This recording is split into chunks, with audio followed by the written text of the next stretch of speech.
Hi, good morning, and welcome to the second session of the 2022 Pennsylvania Black Health Matters Conference.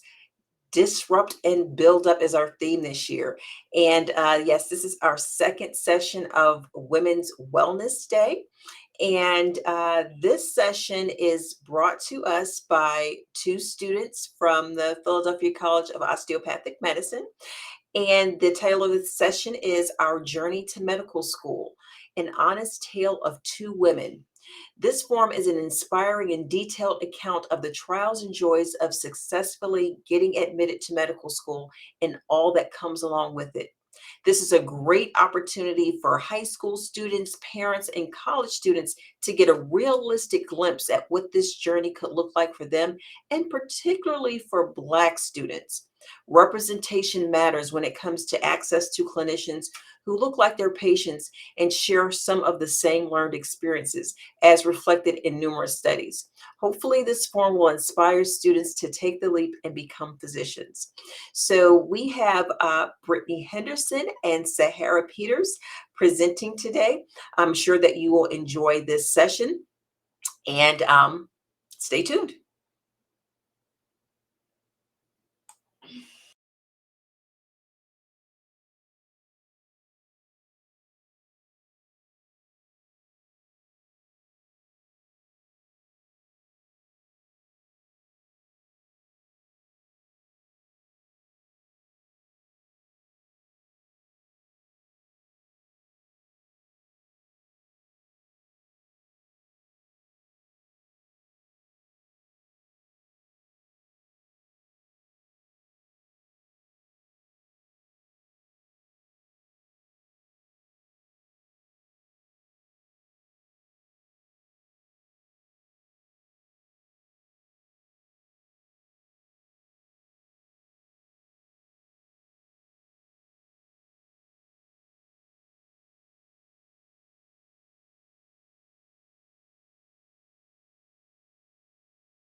because I need somebody who kind of understands my shared experiences, and that really helped me. So for pre-med college students, if you're thinking about what do I need to do to start prepping when you want to apply to medical school, like I said, your advisor really matters. Use them to help plan out your courses. They should be able to go over it with you. If you have a pre-health advising panel, definitely use them. Like even after I graduated from undergrad, people would always ask me when I would go to try and apply or think about where I wanted to apply, they were like, have you talked to your pre-health panel? They've really helped. Use them as much as you can. They're a free resource for you on campus. So go to them and say, hey, let's go through every year that I'm here and talk it out. And if you want to be a STEM major, that's a great start. I love women in STEM, love Black women in STEM, but hey, getting a college degree is an accomplishment in itself. Go into something that you actually like and something that you know that you are going to enjoy. You do not have to be a bio major or a chem major in order to become a doctor. You just have to take the prerequisite classes. So make sure you look that up for any of the medical schools that you're interested in, and you can go into whatever major you want to. We have religion majors at our school, dance majors, so many people from different backgrounds. Also, don't be afraid to ask for help. Like I said, your professors are there for you. They want to see you succeed. And keep track of those prereqs. Make sure you're staying on course. If you see that you're going off course at all, go back to your advisor, ask how you can get back on track. And still participate in some extracurriculars. Make sure that you aren't just, not staying at home and not doing anything else. It's really nice to be able to be part of clubs and stuff. Also, it helps you meet other people. And if your GPA starts to fall or isn't the best, don't dwell on it. I graduated undergrad with a 2.5 GPA. It is amazing to see where I've come from that. Having a great advisor, having a good support system, and just knowing that it might take a little bit longer than you originally planned, but it is still possible. And my come up a little bit, after undergraduate, I got into a graduate program at the University of Alabama, Birmingham for grad school. I got my master's of public health. And it was a conditional acceptance because of my lower GPA, where I had to maintain a 3.5 or above. And so I went in and was like, I'm gonna do this. And I maintained a 4.0. So just make sure that if you are coming out with a lower GPA, or if you're thinking about going into graduate school, look at your other options, something else that you might be interested in. Make sure it's something that you actually want to learn about.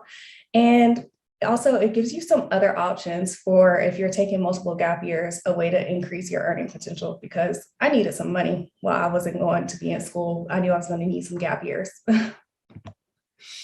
And then my real come up, I felt like, was when I got offered a job at Children's Hospital of Philadelphia after I graduated from grad school. I came up there, was working as a clinical research coordinator in the urology department there, and it gave me so much clinical research background, also let me interact with patients. It was really easy to shadow as I met other doctors in different fields. I was able to author some papers, which is really great to already have coming into med school. It's not the most important thing, but already having that background really helps you out. So highly recommend. And started from the bottom, now we here. Sahara is my main girl in medical school. Coming into med school, I took the MCAT 3 times. Don't be afraid to say if you're not ready to not take the MCAT for when you're originally scheduled, and know your study strategy. Try to figure that out before you start studying and have a plan. Don't just go into it blind, because I did that my first time and came out with a 495 on my first time and knew I had to go back in. I worked full time, did a small mini postdoc where I was only taking one class at a time because I was working full time, and that's all available to you. Again, like everyone's path to medical school is not the same, so don't be in a rush. Medical school will still be there. I applied 2 cycles to come into medical school. My first cycle did not do many colleges, mainly because I applied late. So one of my biggest tips to you, if you're applying, is to apply early as you can.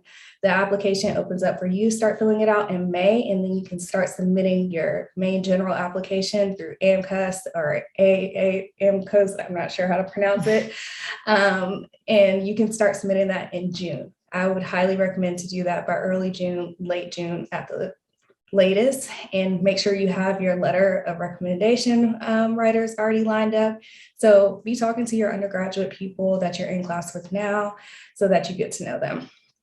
And then finally, after my second time applying, I got accepted into a couple of schools. And I ended up choosing Pecan, Georgia, because I really love the holistic outlook of being an osteopathic doctor. Also, it was very close to being home. I had been away for a long time. And I just really love the vision and the outlook that the school had. So I really love that I'm here. And just remember, nothing is out of the realm for you. Anything's possible. All right. Thank you, Brittany. Just a little bit about my story. We're going to kind of go through it. But in general, everyone's path to medical school is very, very different. And while Brittany kind of talked a lot about like a lot of the logistics, we also wanted to make sure we addressed a lot of kind of the emotional component that also goes with applying to medical school and with having dreams and with having, those dreams sometimes be reliant on opportunities and experiences and those types of things.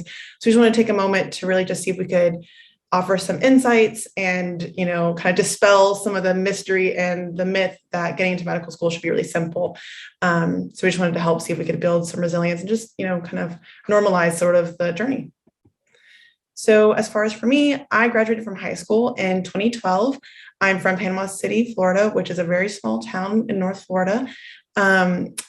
When I graduated, I think when I went to undergrad, that was my first opportunity of sort of like not really prioritizing what Sahara wanted. My brother graduated from Davidson College in North Carolina, and my parents loved the experience. My brother loved the experience. And so my parents kind of thought, Sahara, you should go.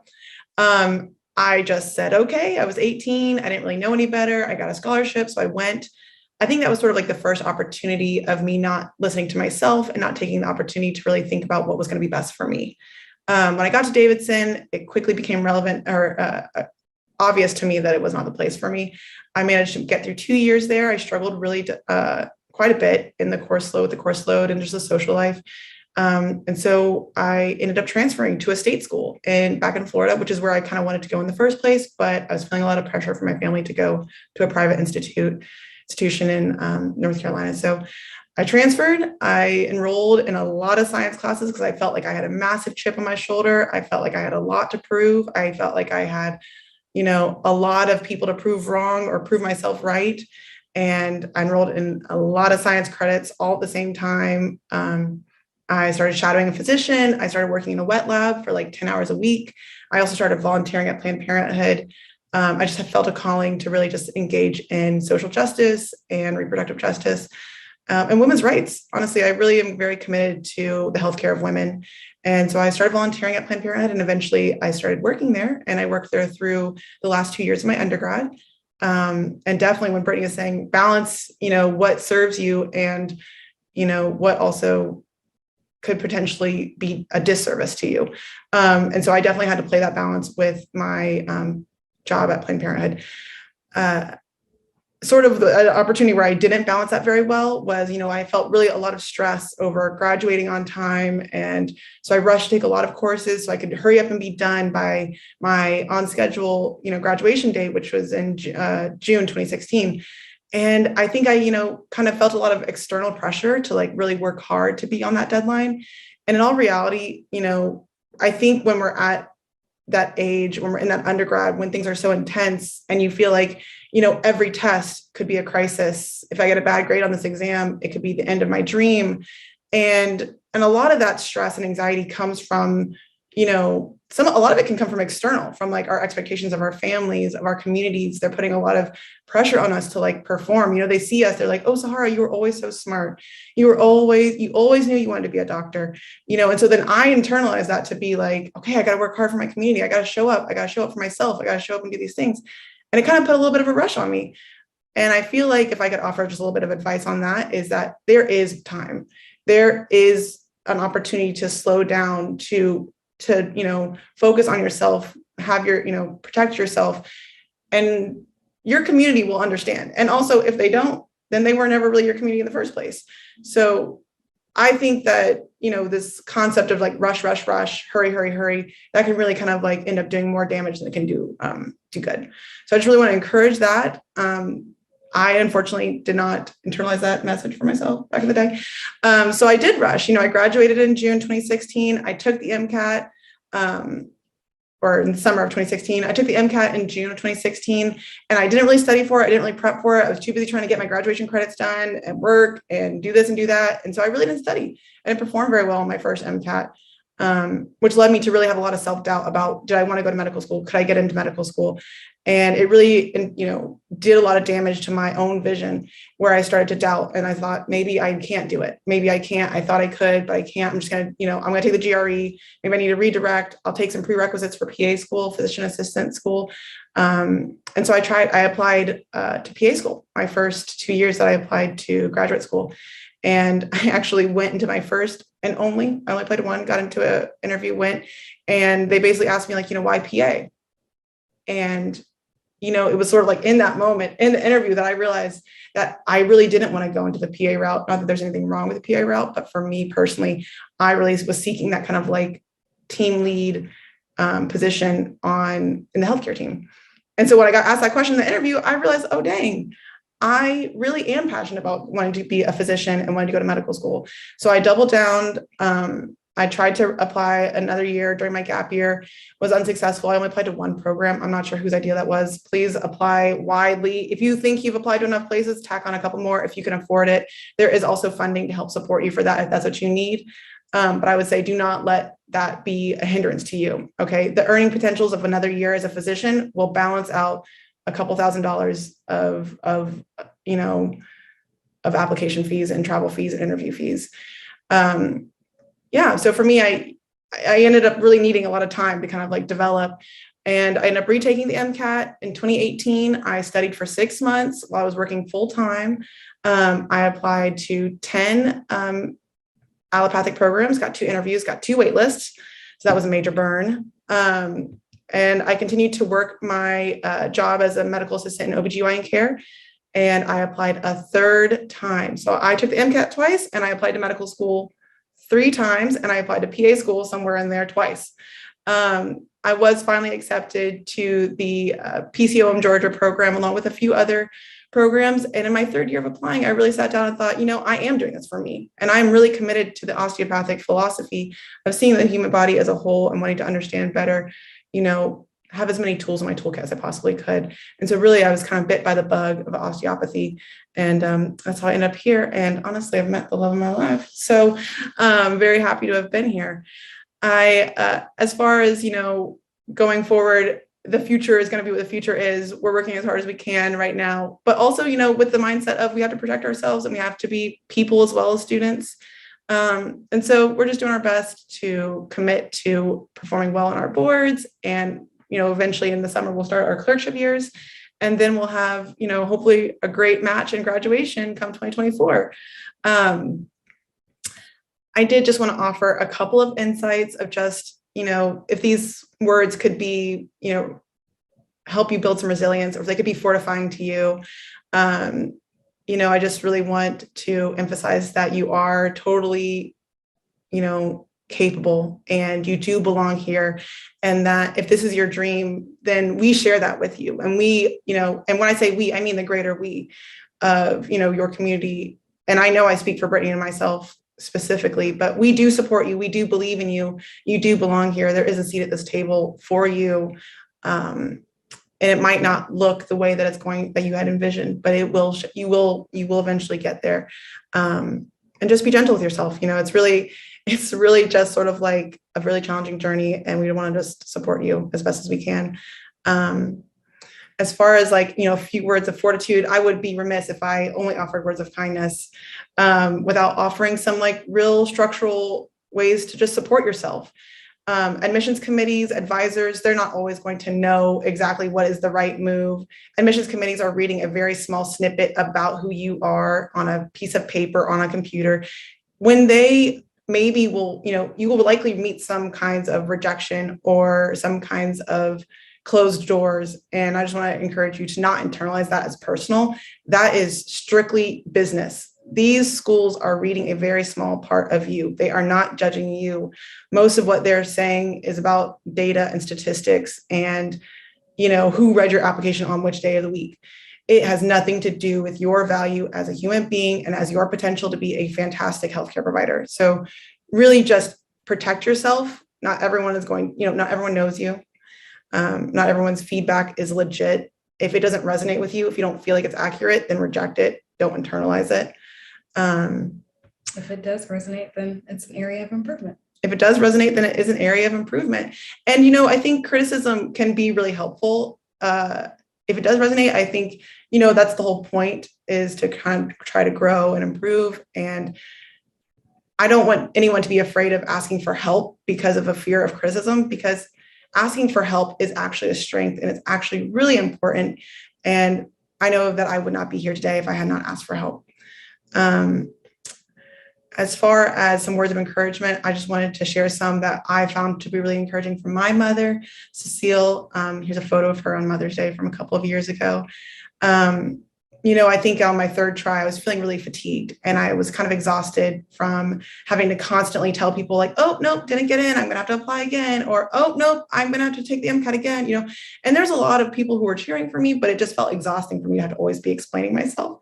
But, you know, my mom kind of just held me and she said, listen, Sahara, I know that you don't feel like you believe in yourself right now.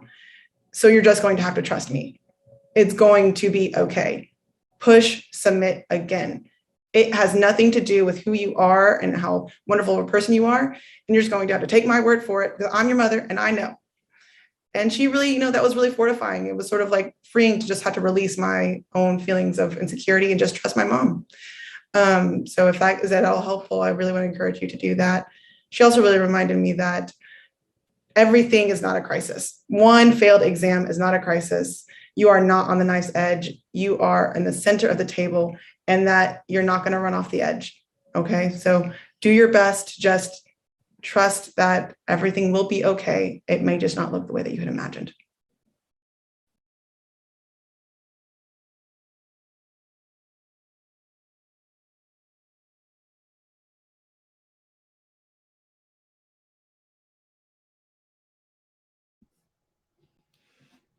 Hi, everyone. Hi, everyone. Can you hear us? Okay, Nicole, we can't hear you. It must be something going on. My computer's possessed today. Can you hear me now? Yeah. All right, great. Guys, that was so like amazing and inspiring. You know, if I was younger, you know, I might, you know, consider it. But you know, I'm sure your story is really, really going to resonate with a lot of students out there who are thinking about it. And you know, I love what you guys did so much, because you don't normally see or hear from a lot of Black students. So to see you be transparent and, you know, not sugarcoat everything, I think that really, really, you know, just added so much strength and power to your story. And so I number one, just appreciate you sharing with us. And I did want to give you a couple of questions that came in. And this one is from towards the beginning of the presentation. And what support groups do you recommend for first generation college students, especially for Black students entering into grad school? Yeah, so I definitely recommend joining the MAPS group. It's I don't remember exactly what MAPS stands for, but it is the SNMA, Student National Medical Association's like kind of linkage group that they have both at the grad school level and the undergraduate level to help support people who are pre-med students coming in. And it is supposed to be a minority support. And generally on the grad school campus, I know on mine, we had multiple kind of Black student movement groups where we would have within those first generation students be able to kind of link up. And especially both the institutions I attended were predominantly white institutions. So it wasn't a lot of us always. And so we just kind of all came together as one at smaller events to be able to get together and just, you know, find out about what everyone was going through. So being able to link up with those groups. And then once you get with them, they'll have the little breakouts of first gen students and people with families, things like that. I would definitely recommend that. Great. Thanks so much. One thing, if I could just add to that, is that if you get to a campus and you see that there's not a Black students, you know, organization, or there's not something already established, I want to empower you to just initiate one, just start a group meet or start a group chat with, approach people, be friendly. That's how we build community is, sometimes it takes someone to make the first step. So definitely if you don't do that on your campus, it's something that your campus should have. And so, approach student affairs or, be open to approaching like the diversity office to really start initiating, building that type of program on your campus if you don't already have it there. Another thing that I just want to like say that Brittany does really well is if she finds someone out in the community, whether through volunteering or on a shadowing opportunity, or, she meets someone new who works in healthcare, Brittany will really just connect with them and say, hey, I'm looking for a mentor. Can you connect me with other like-minded people? And it's really like every opportunity that you meet someone, it's like, we're going to do it best for ourselves. It's like, we're going to show up best for each other. And something that Brittany is really, wonderful at is connecting with those people in the wild and then following up with them on email and like setting up meetings to like really connect and develop a really big, networking group of mentors and leaders and peers. So She's that her also, own LinkedIn. Yes, Yeah. she does. absolutely. Yeah. All right. The next question is, do you have any specific scholarships that you would recommend? For the undergraduate level, for the schools that I was applying to, I specifically looked at like my top colleges for that list that I was saying that I made for junior year. I specifically looked at the school and what scholarships that they offered, and of course was going for their major ones that would cover most of tuition. And then, of course, looking at some of the more targeted ones for Black minorities, like the United Negro Fund.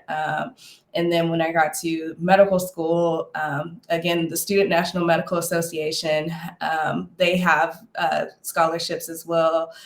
United Negro Fund also has medical school scholarships. Another one that I like doing every year, haven't gotten it yet, the Tylenol $10,000 scholarship. It's not a long one. And so things like that are the ones that we know, like NAACP as well, are some of the more larger ones. But there's definitely a lot out there. I just haven't always explored all of them yet. Yeah. And I will say, like in high school, there were a lot of scholarships, like in my senior year, that were from local organizations or from like, local sponsors. And I think, it can be kind of like intimidating to have to fill out all the forms and to get it all done on the right deadline. But honestly, a lot of the times they're asking the same kind of questions. They're saying like, what are your visions? What are you hoping to bring to your community? Or they're asking kind of like an adjacent question in the prompt. And this is actually true about, applications that you'll find in grad school or, in undergrad. But definitely at the high school level, a lot of the applications are going to look very, very similar. And so you can almost just write 2 or 3 essays, one, and kind of customize it. And I think a lot of my classmates kind of overlooked those lower scholarships, like the 250 or the 500s, or even like the 1,000. Sometimes people just go so hard looking at the dollar amount and they go apply for those 5,000 ones, which is great. Go for them. But you could also apply successfully for 10, 500 scholarships, where you just reuse the same essay basically. And that is also, going to get you the same amount of money. And they're often applied to less. So I definitely applied to a lot of those into my undergrad, and they really helped me afford a lot of That opportunities. part, I think you should repeat that. A lot of times, like you said, a lot of folks aren't applying for them. So the opportunity to actually receive it is significantly higher. Yes, it is. And especially like, go to your high schools, like counseling off, whatever your admin, counseling, whoever makes your schedule, those kinds of people, they, in my high school, they had a file of just applications that you could fill out. So I would say, just sit in there for a couple of hours and hit submit or email them off. And you will be surprised the amount that you can earn from those. And oftentimes they deposit that directly into your account because they're small local organizations. Some of those bigger organizations, they'll send the check to your school, which is also fantastic. But when they send it to your direct deposit to your account, you can use that money to pay for books, for dorm materials, for travel, for a number of things, not necessarily exclusive to like tuition. So definitely look into those. High success rate. Thank you very much. Ladies, is there anything else that you want to share with the folks before we sign off? I think we had one other question in the question box about the application fees. The, are applying to medical school, I think that was referencing. There's fee assistance programs that you can apply to that are need-based that come through the application services. I would say that's probably going to be your best bet. There are private opportunities for that, but the built-in like FAP fee assistance program is probably going to be your highest yield as far as reaching success on either reducing or getting rid of application fees. And I would just suggest if anyone is thinking about taking a gap year, when you're looking at where you might go to do that gap year, if you're thinking about working, looking at the places that offer some employee assistance, and they sometimes help cover application fees, like Children's Hospital was good about offering education assistance. So highly recommend if you're looking at doing a gap year, is working somewhere, someone that might help contribute to your education. Yeah. all right. Thank you guys so much. And on that note, before we leave, do you guys want to share anything else? Although you guys, I think, did a fabulous job covering everything. But anything else before we? Don't be afraid to take a chance. Try something new if it interests you even a little bit. If you are thinking, oh, this might not align directly with being a doctor, it makes you more interesting. Honestly, the people I talk to and residency coordinators, all of that, they're like, we don't want to see just somebody who has been science all the time if that has not been their whole interest. We want to see people who's varied and has a background that shows that they, have done what they wanted to do. So do what you want to and enjoy life. Don't let it hold you back. I want to just definitely emphasize the same thing. There have been so many times where, medical school is very challenging. Getting in is challenging, but also, maintaining your grades and maintaining your mental health and all that throughout the program is also a challenge. And there are so many times where we've been studying for 12 hours a day, 10 hours a day. And I look back on that vacation that I took with my family, or I look back on those days off, those PTO days that I used, or I go back and I think about that vacation day that I just, stayed at home and worked in my garden all day. And those moments really do, they can fortify you. They can give you a little reserve to push through some of those more challenging moments. So my recommendation is take the day off, go on the vacation, enjoy your life, call out sick one day and spend the day with your dog, do something that's really going to uplift you. Those might just be my own fantasies that I wish that I could do. Yes, spend the day, go to the beach, spend the time with your family, all of that, because you're going to need those moments to really help you, bolster you through some of those more tough moments. So that would be my biggest advice. Thank you. Thank you so much, Britney and Sahara. To find out more about these wonderful women, you can go over to the speaker section and click on their profiles, and you can read all about them, as well as their contact information. I want to thank everyone who is watching within the conference as well as out there on social media. And if you are actually logged into the conference at blackhealthmatterspa.org, you can go over and go over to the claim your prize section and get your points for today's session. If you type in med school, you can earn your points. And if you are not watching within the conference, there's still time to log in because you have the code, so you can still earn points. So again, thank you, ladies, very much. Appreciate your time. We have recorded this and we will upload this so folks can watch on demand later on, because there's just a ton of good information. And I know we're in 2022 right now, but I think a lot of the information that you gave is timeless. So it'll be beneficial to individuals years from now. So thanks again for sharing. And thank you to everyone who is watching. And we will see you at the next session, which starts in about another hour. All right. Thanks so much. Bye-bye. Bye.